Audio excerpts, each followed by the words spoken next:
L'inquinamento è un problema globale che si risolve anche affrontandolo a livello locale. Si muove da questo principio l'attività contro lo smog di Quartieri in Movimento, realtà che riunisce vari comitati di residenti a Mestre, promotore di un flash mob, tutti muniti di mascherina, in via Carossa. Siamo venuti in questo luogo che è l'incrocio tra via Colombo, via Carossa, via Bissuola, via Caneve, per mettere a fuoco come il traffico sia intensissimo in questo incrocio dopo la chiusura avvenuta un paio di anni fa della ZTL di via Colombo. La chiusura della ZTL in via Colombo ha aumentato in modo esponenziale il traffico qui. Non solo, ma cosa più grave, ha reso l'aria irrespirabile, tra l'altro, cosa più grave, rallenta il tram. L'inquinamento da automobili si combatte anche aumentando i servizi pubblici, ma se questi finiscono a loro volta imbottigliati nel traffico, diventano meno efficienti e perdono attrattività.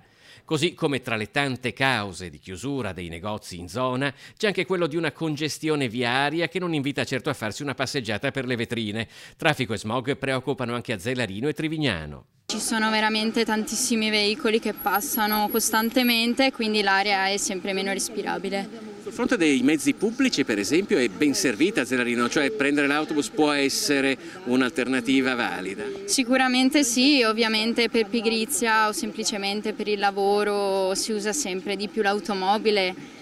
Il problema è che i mezzi pubblici vengono anche utilizzati, ma soprattutto da giovani più che da adulti. Purtroppo queste amministrazioni non stanno dando le risposte che i cittadini si stanno attivando, ed è per quello che siamo costretti ad arrivare a queste iniziative, perché noi abbiamo idee, abbiamo proposte, abbiamo chiesto, abbiamo protocollato, facciamo tutto e di più come cittadini, ma le risposte dalle amministrazioni non ci sono.